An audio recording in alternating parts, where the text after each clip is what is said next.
But I'm not gonna lie, it's difficult. Another thing. My name's Olivia. I was born with a rare genetic condition. We're losing the battle. My suffering does not define me. With every battle I face, I am made stronger through faith. And free. Recently, someone asked, what is it like having a feeding tube? This is a really loaded question, so I decided I would just make a video out of it. And this video could also help other people that are just getting a feeding tube or that have a family member that has a feeding tube, to let you in on what it's really like for them. I've had multiple different types of tubes throughout the years. My first feeding tube was attempted in 2020, but it went really bad. My bowel ended up being punctured. I will leave a card up for a video on that up here somewhere. Also, here's just a warning. It's very echoey in this house because it's large and we don't have all of our furniture in, so if you hear my family in the background, I apologize.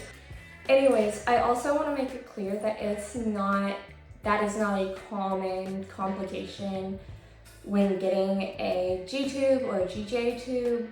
That's not a common complication. It's very rare for something like that to happen because it is a fairly simple procedure.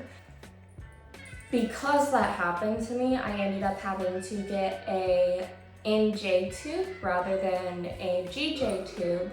So my experience with having an NJ tube is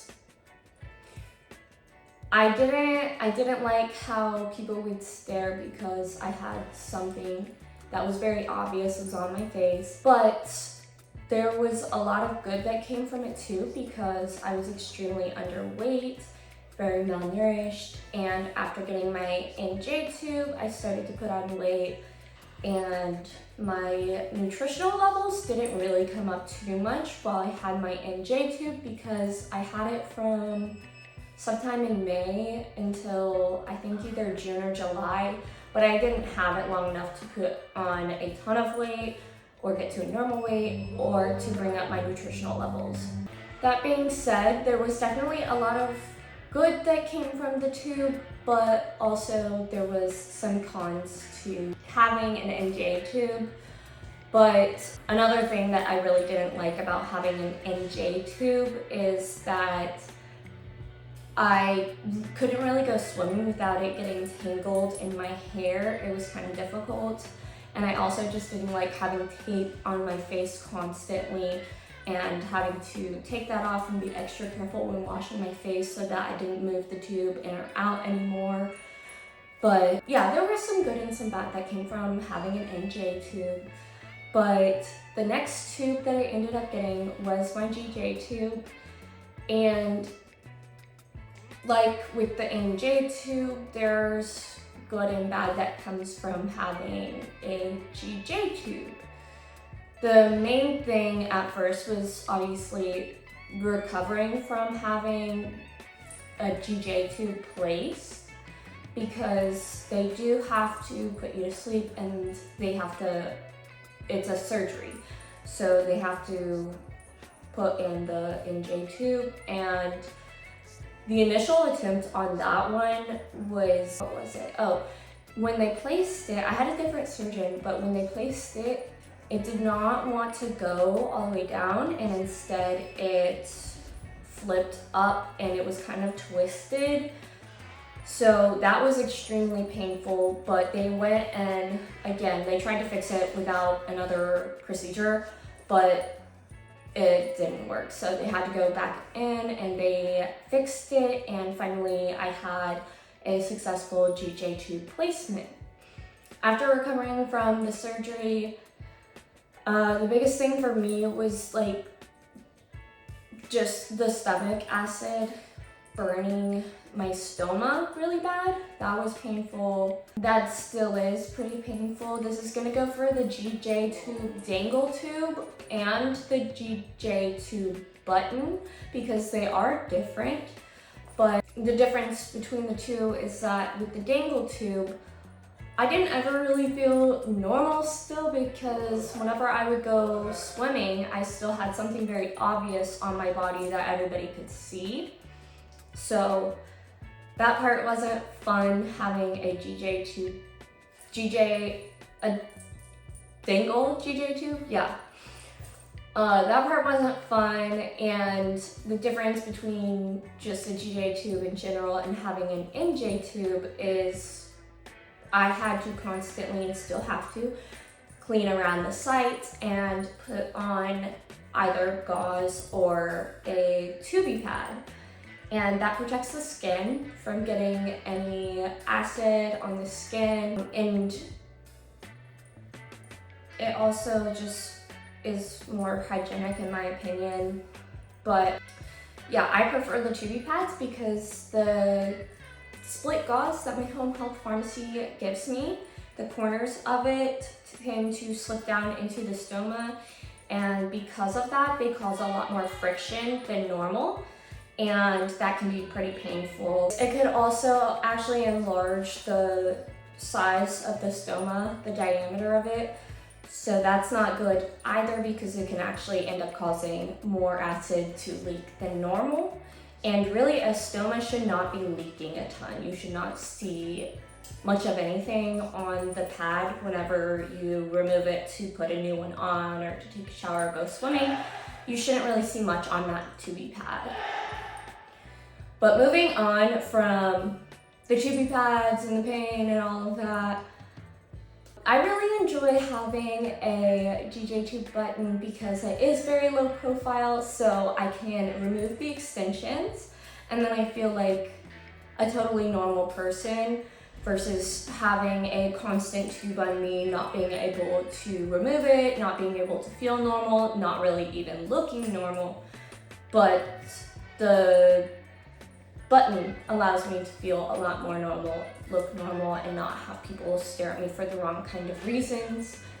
But there are also some cons to having a button versus a dangle tube, because you have to keep extensions with you all the time. You have to keep an extra one. If you're fed 24/7, you have to keep an extra extension on you just in case the one that you are using breaks, because then you won't have a way to continue your feeds.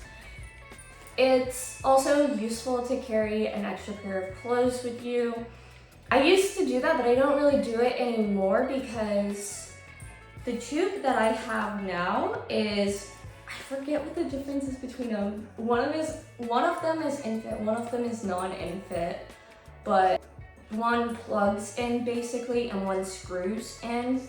I have the type that screws in, and I do get wide ports, so the caps to these ports just pops right off with you just pulling it open.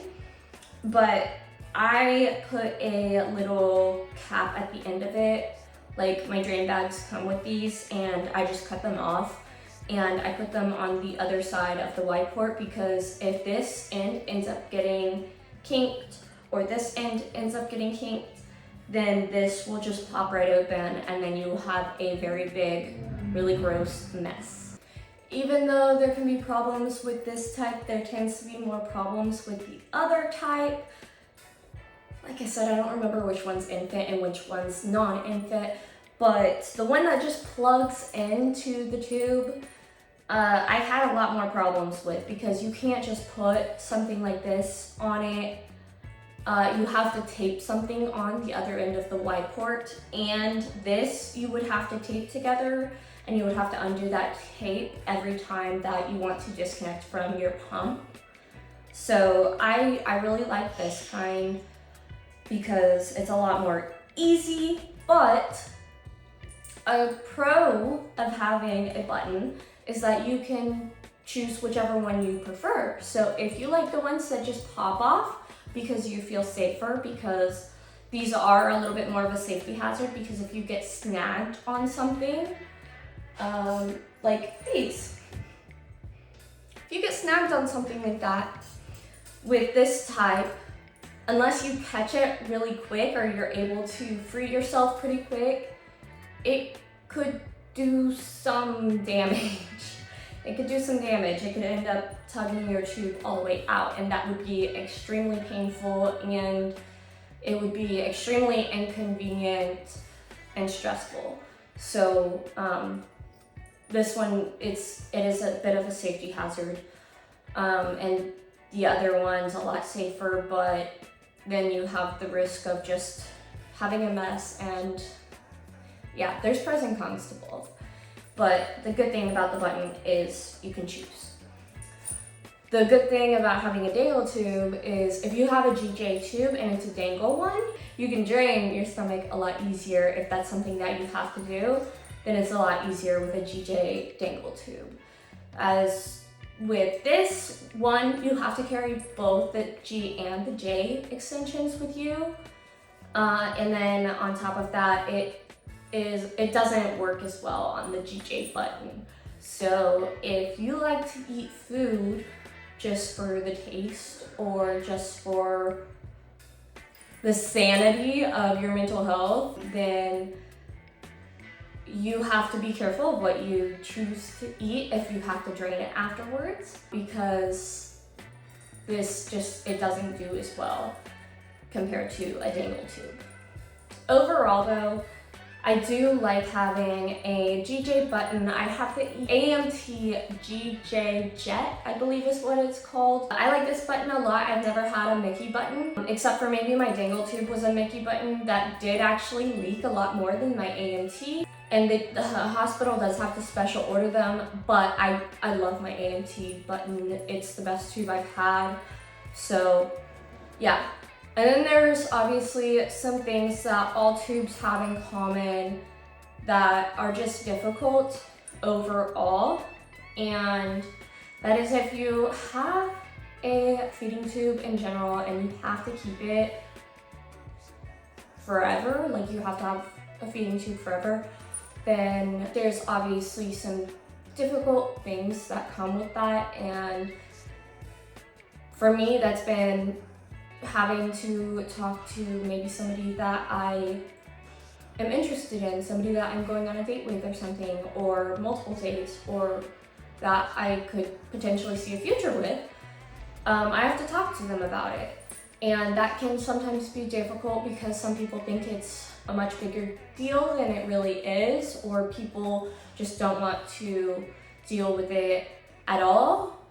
And that's definitely difficult, and it can mess with your confidence if you don't work through that. For me, it's more so just wondering if I will find a man that is okay with it. And what I've discovered is that it could potentially lead me to somebody who I know is more true, a more genuine person, because if a person is really genuine and they really care about you as a person, then they will overcome that mentally, like in their head, or they will accept that about you. They will accept you for who you are if they really care about you.